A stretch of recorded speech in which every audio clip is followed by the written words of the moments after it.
welcome to Historia Canadiana. My name is Patrick, and this is the podcast where we look at Canadian culture and literature and explain how it fits within the context of Canada's history. Today we are continuing to look at early poetry from the East Coast, specifically from the Maritime provinces that today are known as Nova Scotia, New Brunswick, and Prince Edward Island. This is a bit of a continuation from last week when we talked about Newfoundland. There's a bit of a layover, but generally you can listen to this episode without listening to that one from last week. That being said, still listen to last week's. It's a really good one. Now, before we get started, I want to plug a crazy little thing that means quite a bit to me and that I think might interest some of my listeners. I wrote an essay for Panel by Panel, which some of you may know as a monthly digital magazine that does deep dives into a specific comic book or title in every one of their issues. The magazine decided to branch off into a different format that they call one-shots. Basically, they're single long-form essays about comic books that stand on their own as individual books, rather than being an article among many in the main magazine. I mention this because the one-shot I wrote is about Canadian comics and what we learn about Canada's history through them. It's set to be published in physical editions very soon and digital editions later on. So, if you like the show and want to support a similar endeavor, please consider checking out Panel by Panel's one-shots. For updates, you can follow me on Twitter at CanLitHistory or the publisher that is driving this project forward at PanelXPanel. I'll include this all in the description, and thank you to everyone who is considering supporting us. Anyway, on with the show. So, like on the last episode, I will not be touching upon one specific author or text this time. I'm going to be talking about multiple writers and what their poetry can tell us about certain developments in this case, in the British colonies. It wasn't yet a country. Whereas in episode 5, we talked mostly about the British and Irish writers when referring to early Newfoundland poetry, this episode is going to be a bit more diverse and see a cast of nationalities and identities emerge that we didn't exactly see in early Newfoundland. Compared to the very slow start that Newfoundland underwent, the Maritimes had the advantage of being around the main entry point into the continent and beside the American border. That means that, especially during and after the American Revolution, there were a ton of immigrants and people from all around the world moving around and leaving their mark on the early culture of the Maritimes. Thankfully, enough poetry was produced and kept that we can get more of an idea of early Maritimes life from a variety of sources that are progressively emerging and merging into a completely new culture.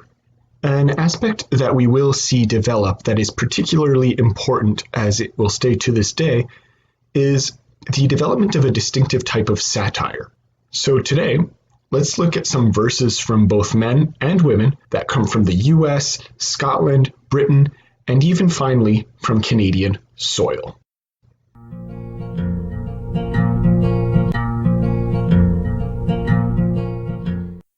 Our early history of the Maritimes is going to start more or less with the British.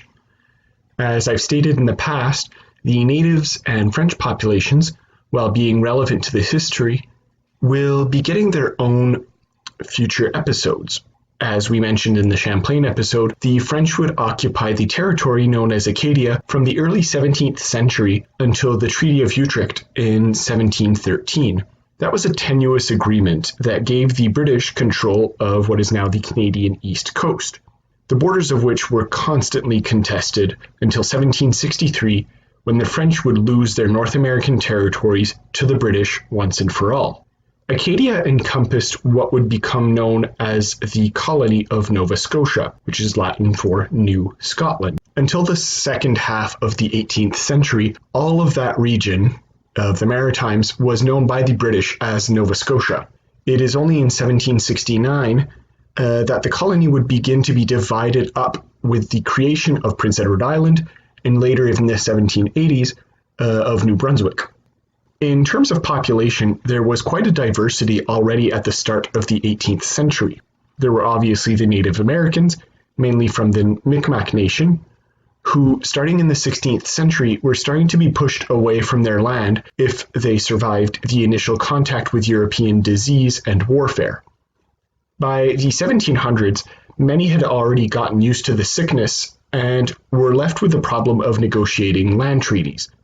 We'll get into those at a later time, but needless to say, that opens a whole new set of problems that again last to this day.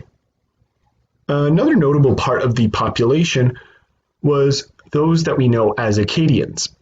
These were the descendants of the initial French settlers who established themselves in Port-Royal, Port Royal, in the early 1600s. By the 1650s, their numbers reached the multiple hundreds already. The Acadians would go through quite a rough patch with the arrival of the British.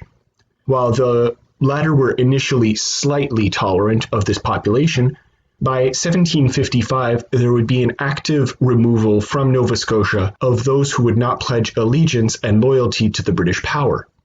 The way the British saw it, there had to be room for immigrants that were loyal to the crown. Anyone else could simply be removed or exiled to another part of the colonies. Many Acadians would eventually return, but others would carry around a feeling of displacement for generations. That will lead to the development of a distinct culture and literature that is separate from the French one that would evolve out of France's other former colonies, like Quebec. There's a whole episode planned on that one as well, so stay tuned for that. In terms of English-speaking populations, there are the ones you would expect. There are the Scottish, the Irish, the English, but there are also distinct groups that are noteworthy in and of themselves, especially for this episode. There are two groups of former Americans that would make their way to the Maritime provinces at two different moments. The first is known as the New England Planters, and the second as the Loyalists. We'll concentrate on the former for now and the latter a bit later, but the New Englanders, mostly Puritans, were among those settlers who were recruited by private or public agencies to settle or plant in other parts of the British Empire. They began arriving in 1759 and would continue to come into the Maritimes until the American Revolution began in 1775. The term was also widely used at the time in reference to colonists from America that went all the way to Newfoundland, not necessarily just for the Maritimes. It was during this period that the population of Nova Scotia would grow to about 7,000 from more or less 2,000 a decade prior. There is little doubt that these planters, who made up roughly 2/3 of the population, gave the young colony its dominant cultural tone. But in terms of literature, there was not a whole lot that was produced, or at least not considered valuable enough to propagate and keep in the colony. What I want to do now is begin with our first two poems, one representing a pre-planters Nova Scotia and the other a post-planters one. I'll start with one written in 1750 by an anonymous poet, and it's known simply as Nova Scotia, a New Ballad.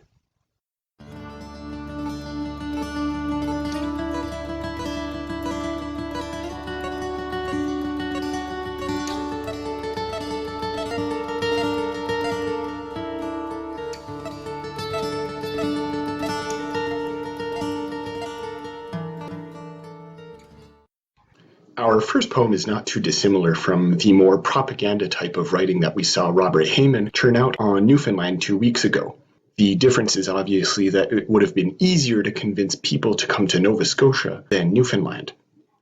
The year prior to the publication of Nova Scotia, a New Ballad, in 1749, the British founded one of the more important cities in Canada, especially in this early period when it was right near the entrance of the continent, that is, Halifax.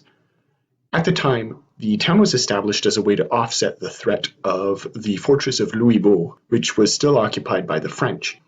At that stage, the threat was minimal, but precautions were necessary to ensure the security of the relatively new colony.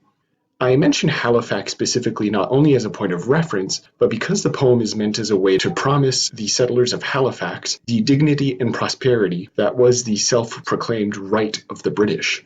I'll read the short poem in full to give you an idea of what I mean by that before speaking more of its value. Here it is, Nova Scotia, a New Ballad.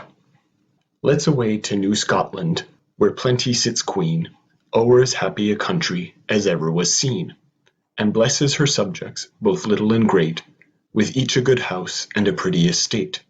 There's wood and there's water, there's wild fowl and tame, in the forest good venison, good fish in the stream, good grass for our cattle, good land for our plough, good wheat to be reaped, and good barley to mow. No landlords are there the poor tenants to tease, no lawyers to bully, nor stewards to seize, but each honest fellow's a landlord, and dares to spend on himself the whole fruit of his cares. They've no duties on candles, no taxes on malt, nor do they, as we do, pay sauce for the salt. But all is as free as in those times of old, when poets assure us the age was of gold. What I just read was published in what was known as the Gentleman's Magazine in London. The whole purpose of the magazine would have been to encourage the settlement or investment in colonies, and more specifically, in the recently established Halifax. Nova Scotia, a New Ballad, itself was intended to be sung to the tune of King John and the Abbot of Canterbury, with a simple chorus that I didn't include in my reading. Would have been a well-known tune at the time, and you can still hear it in certain, I think you can find it on Spotify or Apple or wherever you get your music, right? If you want to hear what it sounds like. I deliberately avoided presenting the poem to you in its original sung format because I have such a terrible singing voice. But as I said, if you're curious, it's available online. I'm sure you can find it. There is little to say about the poem that isn't clear already, but I'll still go over it a bit before talking about the context surrounding it. The standout theme of the short poem is, of course, the ability to start a new and prosperous life in Nova Scotia, but one that is not so different and alien than that found in in Great Britain. The colony is referred to as New Scotland. And the main selling point is that there are little or no landlords that impede on the freedom of the tenants, which was becoming an increasing problem in Great Britain and Ireland. Most importantly, there is a great emphasis on the ability of the land to produce everything that was needed or desired. When convincing a population who equated the ownership of land with freedom, as the British do, there is little more to do than tell them that there is so much land that you can fit an estate on it. Finally, the fact that this would have been sung to the tune of a popular ballad makes it all the more easy for the idea to propagate and be remembered across Britain, and to have settlers repeat it over and over again. Now, it is somewhat ironic that the first poetry to be produced about Nova Scotia was not made by a Nova Scotian, arguably, we don't know, the poet's anonymous, or even in the colony for that matter. But in its early stages of existence, this is still somewhat to be expected, as tensions were still present with the French, and the few initial colonists that arrived were relatively uneducated or uninterested in the literature. The lack of literature or poetry is actually understandable. As we saw last episode, the few who did produce poetry initially were aristocrats or better-to-do merchants. In a population mostly settled by planters and Puritans who either did not have the time or see the appeal of poetry, there is bound to be little of it. There's also the issue that there would be no printing capabilities in Canada until the year after Nova Scotia, a New Ballad was written. If there were no outlets to publish what little work there was little way to preserve your work outside of the paper you wrote it on, and nobody would hear about it. Once the first press arrived in Halifax in 1751, though, it did not take long for the quote-unquote literature of the empire to be more easily replaced by locally written stuff. It is also indicative of the much faster development that Halifax and Nova Scotia would go through as a British colony than the French ones would. A great part of this has to do with the population density and the needs of satisfying the demands of an increasing amount of people. As a comparison, near this time, the population of the entire British possessions of America, which still included the 13 colonies, right, the former US, was about 1.4 million people at this time in 1751. There weren't that many in Nova Scotia, but the population density was not particularly low either. Comparatively, around this time, the population of New France was less than 100,000, over a much larger territory. In the case of New France, it indeed becomes difficult to justify heavy developments. This would become an important factor later when the 7 Years' War would begin in North America, right? So to recap all that, because that was a lot of information, the British colonies have a much greater density, even in Nova Scotia, which would have been at this point about 10,000 people, more or less. And the population of New France was less than 100,000 at its peak, right? And that extended from Quebec to Louisiana almost. Now, as would befit a society of highly religious people, as was the case in Nova Scotia and European colonies in general, because a lot of them were Catholic or Protestant or so on, or some variation therefore, and the New England planters, as I said, were Puritans, so it was a very religious society that was keen on converting as many to their beliefs as possible. It's not entirely surprising that the most remembered poetry of this first wave of post-printing work was, if not government-mandated, religious and sermon-driven. Possibly the most enduring poet of this kind is a man by the name of Henry Alline, who was one of the New England planters that I mentioned earlier. I won't stay on him too long for the sake of time, but Alline arrived in Nova Scotia from Rhode Island in 1760 and preached from 1775 onward through poems and songs. I will read a part of one of them that was written in 1786. It's known as Hymn 52, The Conduct of Most Sailors, from a book called Hymns and Spiritual Songs, Book 1. Here we go. While sailors blessed with wind and tide do safely o'er the ocean ride, cheerful they spend their hours in mirth, but when the raging tempests blow, and yawning graves invade below, they tremble on the verge of death. Then to their knees the wretches fly, to seek a friend, they mourn and cry, confess their sins and help implore, and while distressed to heaven they vow, if God will help and save them now, they'll tread their sinful ways no more. But when he stills the foaming main and calms the furious winds again, soon they forget the vows they made. Come on, they say, ye merry souls, we'll drown our grief with jolly bowls. Good luck has all our fears allayed. O poor returns for grace so great to wretches on the brink of fate. Good Lord, forgive the unhappy crew, and may they now by grace reform, before the great and dreadful storm, prove their eternal overthrow.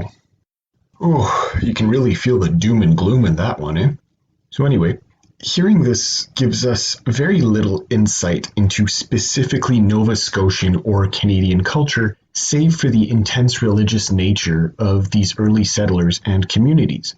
Alline is naturally more concerned with God and the salvation of mankind than with identifying and solidifying a new identity in this nascent colony. While we cannot ignore the importance that religion has had on the path that Canada has gone down, what with missionaries and average citizens making it an integral part of their identity for so long, Alline does not give us more to work with. What we can gather is, of course, what Canada, as seen through British and French colonies of the time, is gearing up to be a nation that will place a great deal of importance on Christianity in its many forms, and will actually be a point of divide later on between Catholics and Protestants, for example. It will influence the laws and values of the society in ways that seem ubiquitous and almost harmless now, although some would argue not, but that stemmed in the importance that religion had for most of 18th century people. Alline is indicative of this, but he doesn't include it as a specifically Canadian or Nova Scotian or even British North American trait. It is simply a fact of living that transcends cultural differences. It is certainly one that is not reserved to the New England planters. With that being said, I think we can move on to our next topic.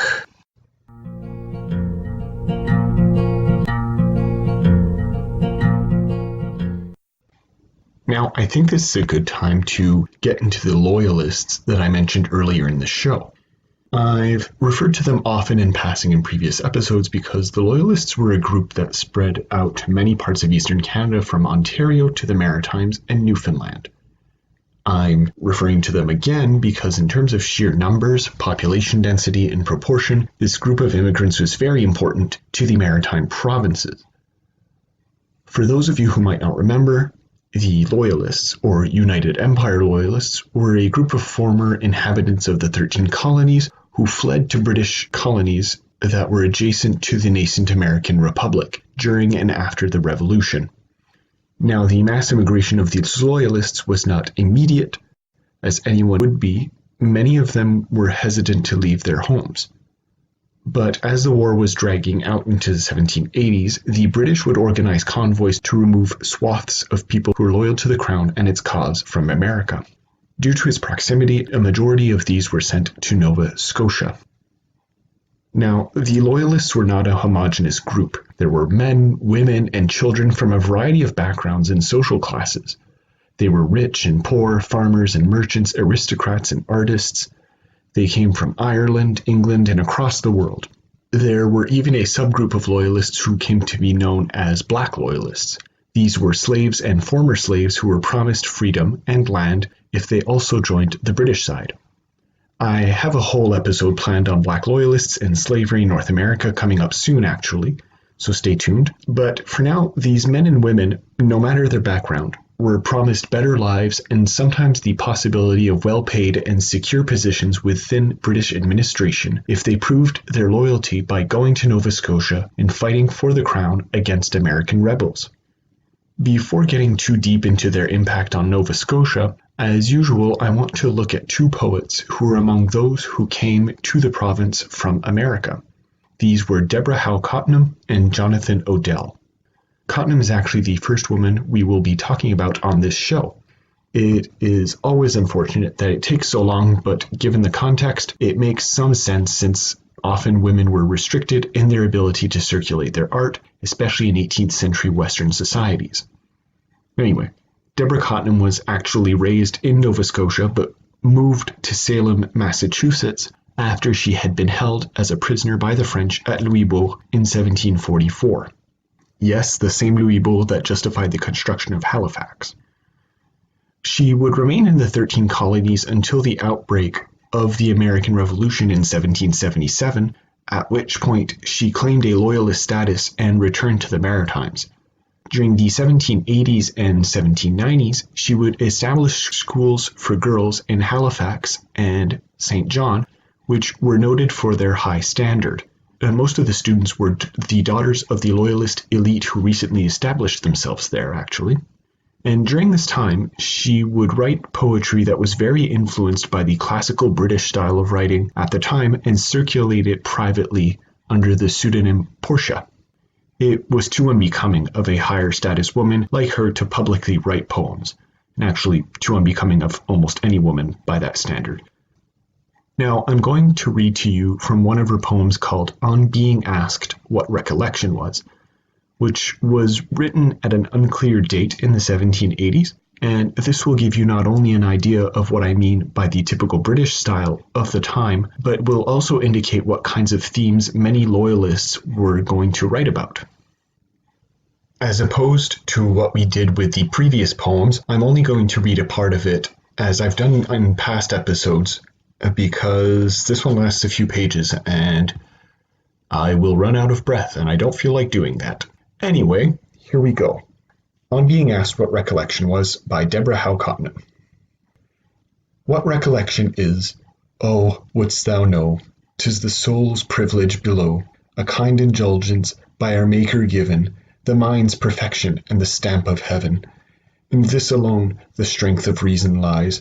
It makes us happy, and it makes us wise. What does not man to recollection owe? What various joys from calm reflection flow?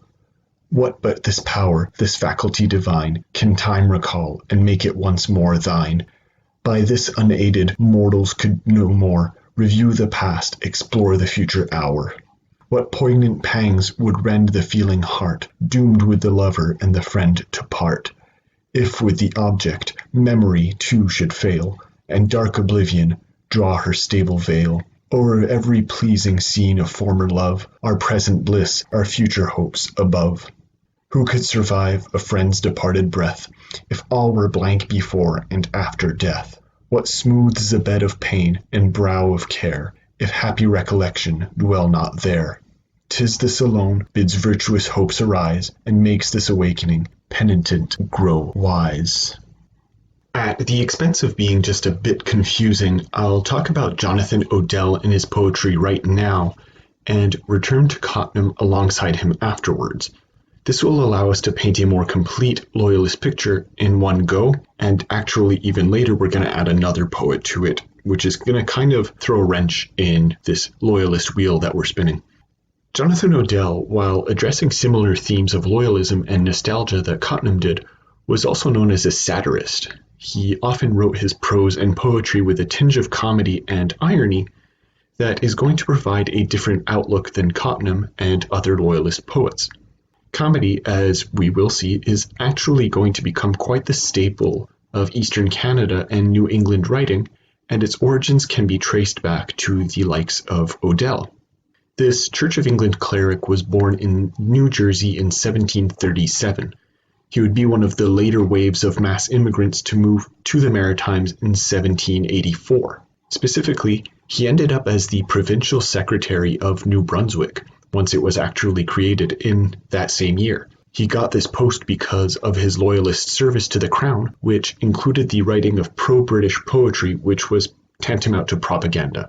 Nevertheless, it does give us an idea of how important loyalists were deemed to be by the British. They were utilized in so many more ways than just as military personnel. Jonathan Odell and his writing is proof of this. The poem I want to read from Odell is actually written in 1810, quite some time after the end of the Revolution. I chose this poem not simply because it was on hand, but because it demonstrates just how long these loyalist sentiments lasted in the maritime colonies and what stuck throughout the generations. There was a pride that developed among the loyalists that came through in their writing and that helped harbor a continuous sense of British nationalism that extended itself to other parts of the population who were not officially loyalists. The name of the work that I'm going to read is Our 39th Wedding Day, which, if you judge solely by the title, is not going to be about something other than wedding celebrations, but you'd be surprised. All right, let's read this. Twice 19 years, dear Nancy, on this day, complete their circle, since the smiling May beheld us at the altar, kneel and join in holy rites and vows, which made thee mine. Then, like the reddening east, without a cloud, bright was my dawn of joy. To heaven I bowed in thankful exultation, well assured that all my heart could covet was secured. But ah, how soon this dawn of joy, so bright, was followed by a dark and stormy night. The howling tempest in a fatal hour drove me, an exile, from our nuptial bower, to seek for refuge in the tented field, till democratic tyranny should yield. Thus, torn asunder, we from year to year endured the alternate strife of hope and fear, till from suspense delivered by defeat, I hither came and found a safe retreat. Here, joined by thee and thy young playful train, I was o'erpaid for years of toil and pain. We had renounced our native hostile shore, and met, I trust, till death to part no more. But now, approaching fast the verge of life, with what emotions do I see a wife, and children smiling with affection, and think how sure that parting and how near. From these two poems and the people who wrote them, we can gather a sense of this loyalist tradition, which we will see is not exactly a tradition. First, many of them were indeed people of literary inclination, and as we saw in Deborah Cottenham, they were a big enough population to justify making institutions like schools, journals, and theater troupes in the styles of their values. By the time the American Revolution ended, there were nearly 50,000 Loyalists that had fled to Canada.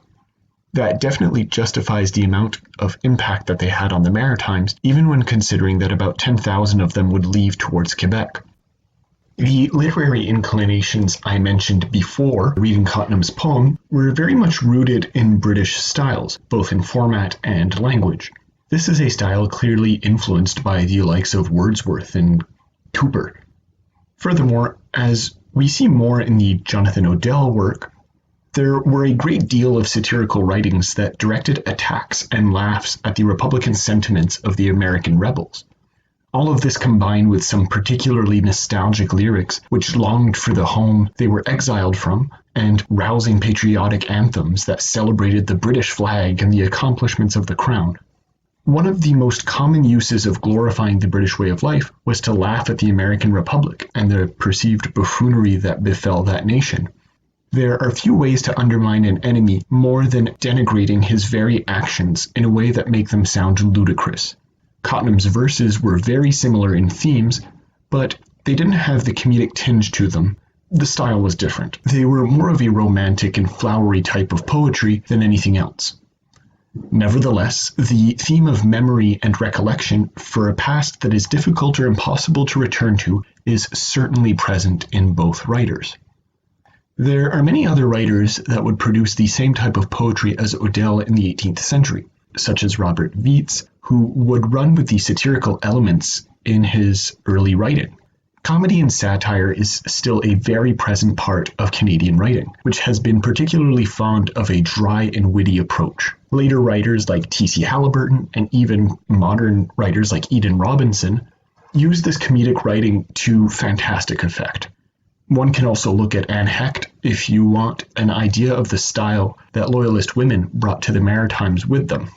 And specifically women, by the way, because she talks about wedding traditions and all that men would not have necessarily been privy to, right? As Jonathan Odell's poem, while theoretically being about weddings, is actually more about loyalism. So if you want something more like that, of daily life, it's Anne Hecht.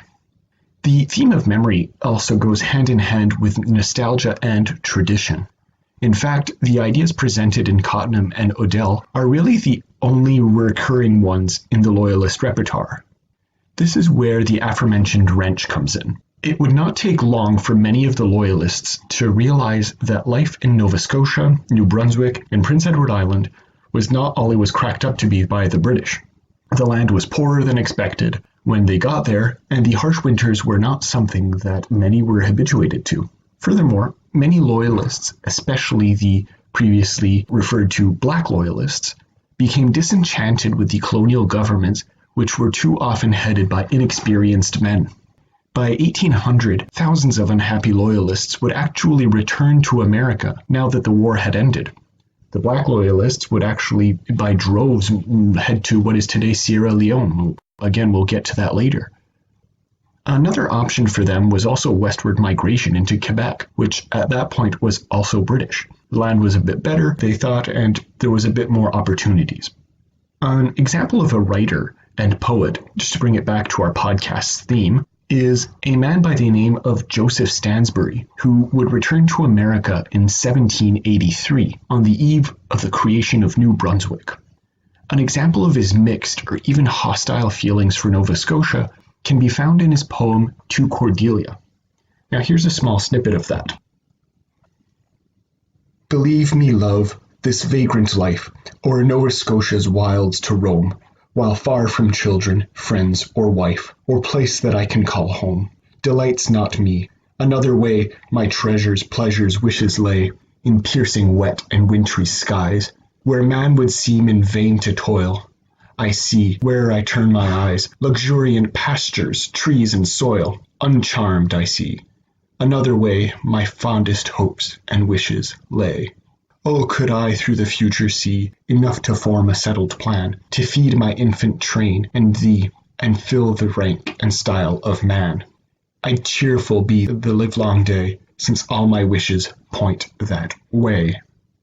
Now, as you can see through these lines that I just read, he's not exactly happy with Nova Scotia. He's always constantly referring back to, hey, there's an easier and better life that I can make for myself and my children in America. I don't need to work that hard. This is not the life that I signed up for.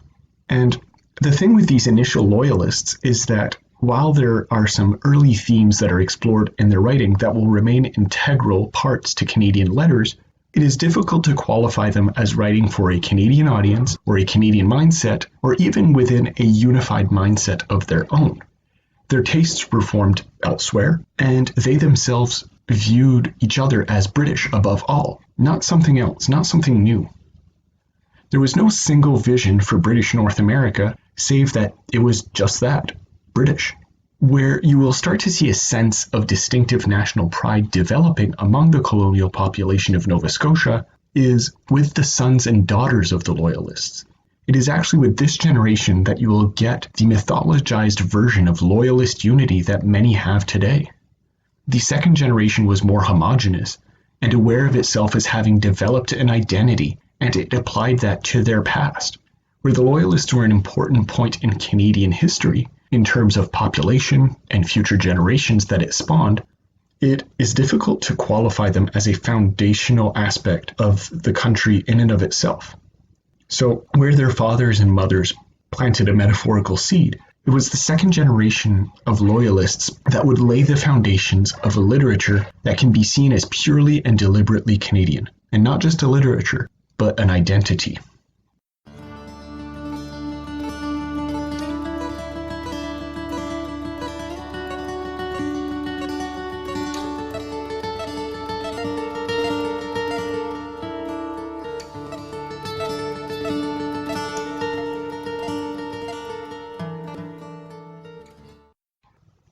Now, I'm actually going to end the show right here.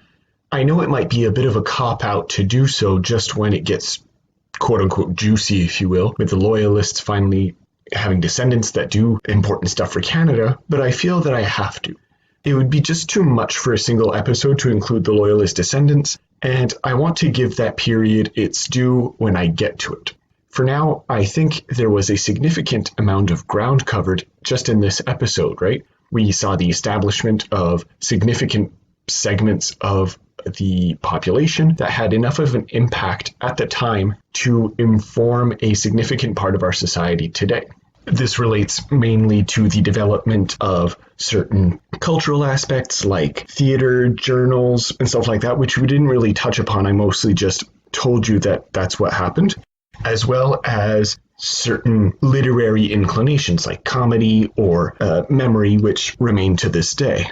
You could also see the development of a strong British sentiment, a rejection of republicanism, as well as we'll see later, a different approach or a different relation to slavery and former slavery, as we'll see with the Black Loyalists a bit later.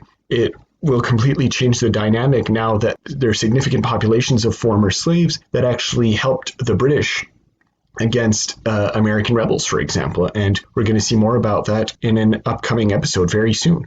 So the Loyalists weren't completely devoid of any use or any cultural significance. It's just not as unified and as grandiose as later generations will have you believe. We are also able to see how British Canada developed alongside the French colonies to the west of them, and some of the reasons why the British would have been able to take over from the French. I certainly think that that's enough for one day. We're actually not going to be covering the Loyalist descendants right in the next episode. You'll have to wait a bit longer for that one because there's still some more ground to cover in the time period we are currently in that needs to be addressed before we move on to the next.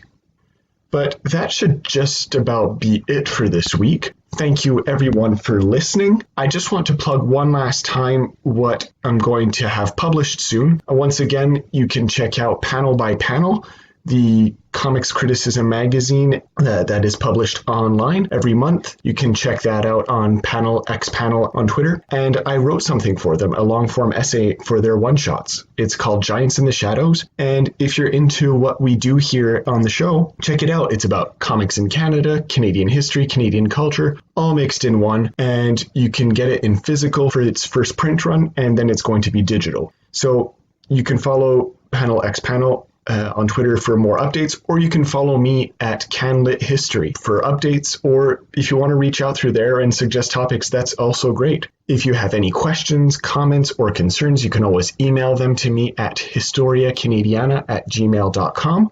And finally, if you would consider leaving a review, especially on iTunes, even if there are no comments, it would be very appreciated. It really does help. But for now, I think I'll just say see you next time on Historia Canadiana. Cheers, everyone.